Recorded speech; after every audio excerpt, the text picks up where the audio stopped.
Leaving a 5-star review doesn't summon any spirits, probably. But it does help Vivid Nightmares reach more true crime lovers who like their cases with a side of creepy. Apple Podcasts, Spotify, wherever you listen. Click the stars and help me keep the nightmares coming.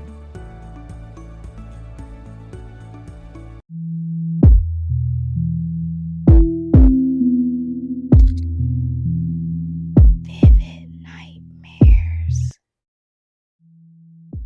The system is supposed to protect you. It's supposed to protect all of us. But what happens when it doesn't?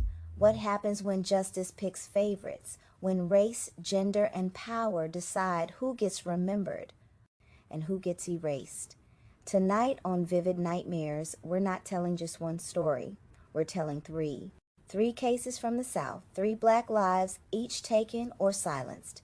A hairstylist and 2 women gunned down in broad daylight by a jealous man. A 23-year-old girl shot during a race riot while police stood by and did nothing. And a man who was last seen getting into a patrol car and was never seen again. These aren't cold cases, they're chilling truths. This is vanished, silenced, and gunned down. This is Vivid Nightmares. Leaving a 5-star review doesn't summon any spirits, probably. But it does help Vivid Nightmares reach more true crime lovers who like their cases with a side of creepy. Apple Podcasts, Spotify, wherever you listen. Click the stars and help me keep the nightmares coming. It was the summer of 1969.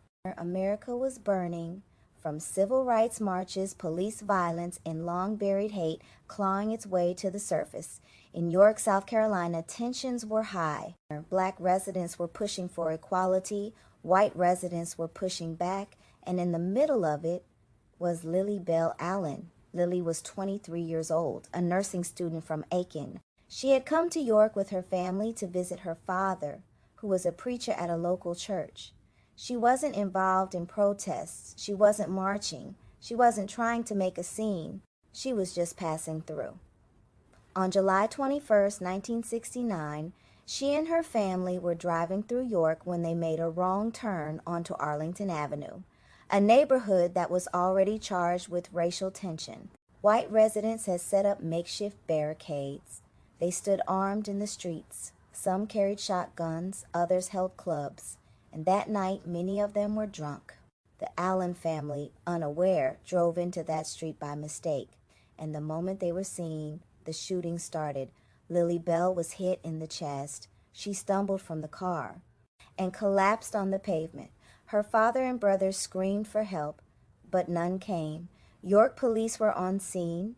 They had been watching the street, fully aware of the white mob and the guns, but they did nothing.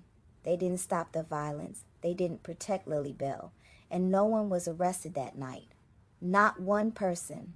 It wasn't until 2001, more than 30 years later, that the case was reopened.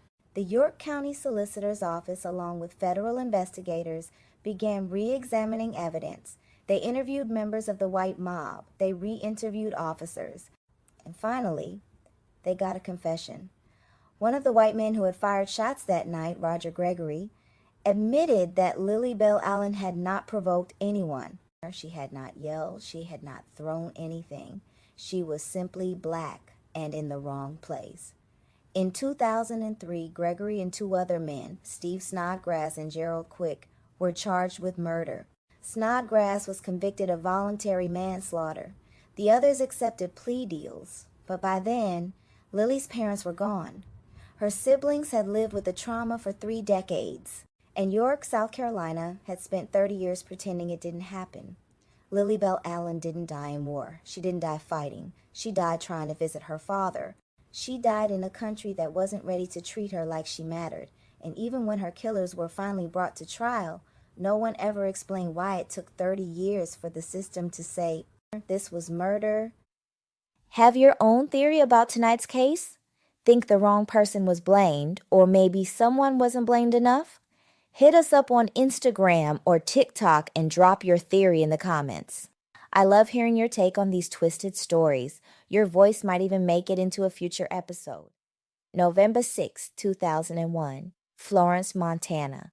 A quaint town nestled in the Bitterroot Valley. where life moves at a gentle pace and neighbors greet each other by name. Along Highway 93 stood the Hair Gallery, a modest salon that served as a communal haven, a place where stories were shared and laughter echoed over the hum of hairdryers.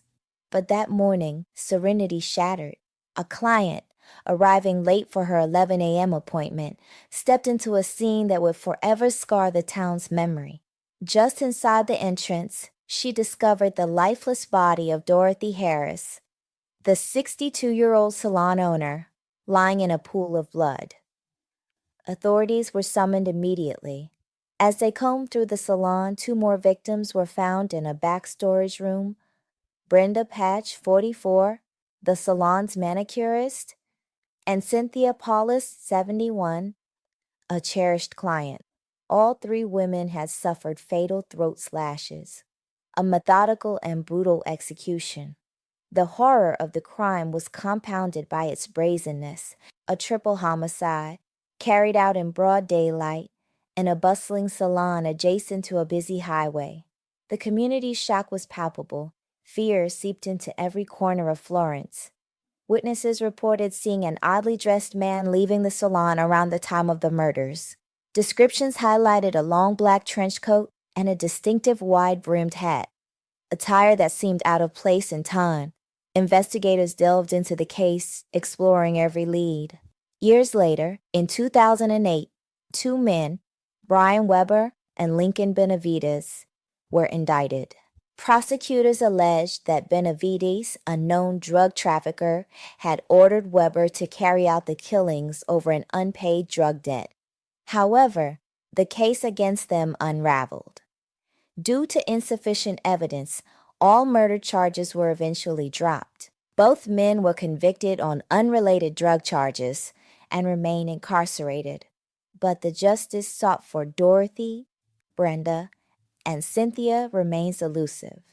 Decades have passed, yet the pain endures. Families mourn without closure, and the salon, once a symbol of community, stands as a haunting reminder of lives stolen. If you possess any information about this case, please contact Detective Sergeant Matt Cashell at the Ravalli County Sheriff's Office at 406-375-4024. In the next segment, we'll explore another chilling case where silence and shadows intertwine. Stay with us. This show runs on coffee, research rabbit holes, and Southern ghost stories whispered in the dark. If you'd like to support Vivid Nightmares, consider leaving a rating and review on Spotify or Apple Podcasts. It really helps the show reach more listeners. And if you want even more haunted history and unsolved stories, visit our link in the show notes to grab bonus content and more. Thanks for helping keep the nightmares vivid. Terrance Williams was 27, a father, a brother, a man who had made some mistakes, sure, but was working to get back on his feet. On January 12, 2004, he was last seen in Naples, Florida, driving to a co-worker's house for a party. He never came home, he never called, he never showed up again. And the only clue? A white Collier County Sheriff's Deputy, Steve Calkins, who admitted to stopping Terrance that morning, and whose story kept changing. Terrance had been driving without a license and had a suspended tag, but Calkins didn't file an arrest report, didn't radio it in, didn't book Terrance. Instead, he claimed he gave Terrance a courtesy ride to a nearby Circle K gas station. That's it. That was the last place Calkins said he saw him. But when investigators pulled the security footage, Terrance wasn't on it. No one at the gas station remembered seeing him, and it got worse. When Terrance's mother, Marcia Williams, began pressing for answers, she discovered something even more disturbing. Just 3 months earlier, another man, Felipe Santos, a Mexican immigrant, had also gone missing.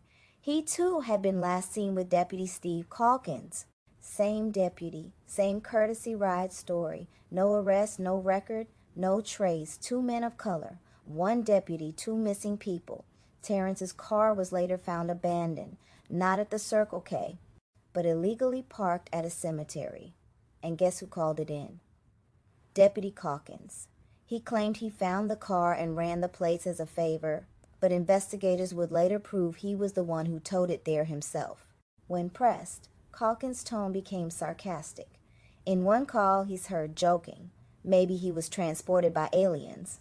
Calkins was eventually fired from the Collier County Sheriff's Office for inconsistencies and misconduct related to both disappearances. But he was never arrested, never charged. Both Terrance Williams and Felipe Santos are still missing.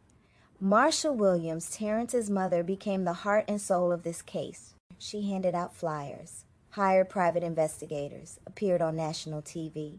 Eventually, she gained the support of actor Tyler Perry, who offered a $100,000 reward for information. Still, nothing, nobody, no answers, just silence.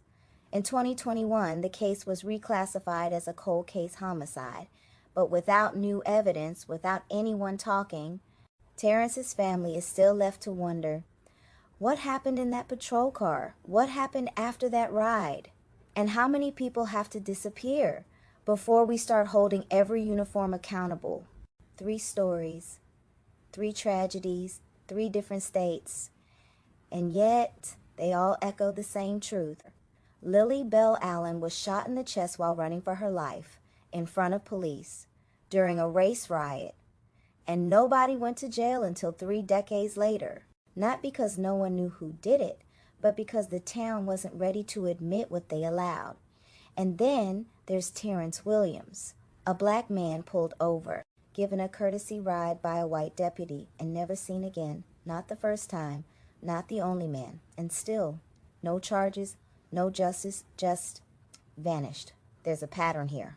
A pattern of erasure, where violence against black lives, especially black women and men with less power, fewer resources, or complicated pasts, is dismissed, delayed, or outright ignored, where control, racism, and unchecked authority walk freely, while victims are buried, forgotten, or still missing. These aren't isolated tragedies. They are systemic failures. In every story tonight, someone tried to speak up, a mother, a sibling, a friend, and every time, they were told to wait, to calm down, to stop making noise. But silence doesn't keep people safe. Silence kills. And when you connect the dots, when you zoom out, you don't see chaos. You see a pattern. And you start asking questions the system never wanted you to ask. Tonight, you've heard 3 stories. 3 lives interrupted. 3 families changed forever. But these were more than cases. They were people. So let's say their names again. Dorothy Harris, 62, was a beloved salon owner who had turned the hair gallery into a safe space where community and care lived side by side. Brenda Patch, just 44, a talented manicurist and mother, was known for her gentle hands and even gentler heart. And Cynthia Paulus, 71, was a regular client who stopped in for a quick appointment before a basketball game, never knowing it would be her last. Their lives were taken with unimaginable violence. Their sanctuary turned into a crime scene. Even after years pass, the case remains unsolved, a shadow hanging over a town still searching for answers. Lillie Belle Allen, a 23-year-old student visiting her father, murdered in broad daylight. While the town looked away, Terrance Williams, a father, a son, a man who trusted the wrong badge. He didn't just disappear, he was taken. And we still don't know where he is. These aren't just moments in time, they're warnings. They're reasons to pay attention, to speak louder, to ask harder questions, and most importantly, to never let their stories be forgotten, because the system won't remember them, but we can. You've been listening to Vivid Nightmares. I'm Bridgett Densie. And if tonight's stories moved you, say their names, share their stories. Keep asking what really happened. Follow Vivid Nightmares on your favorite podcast app and join me next week.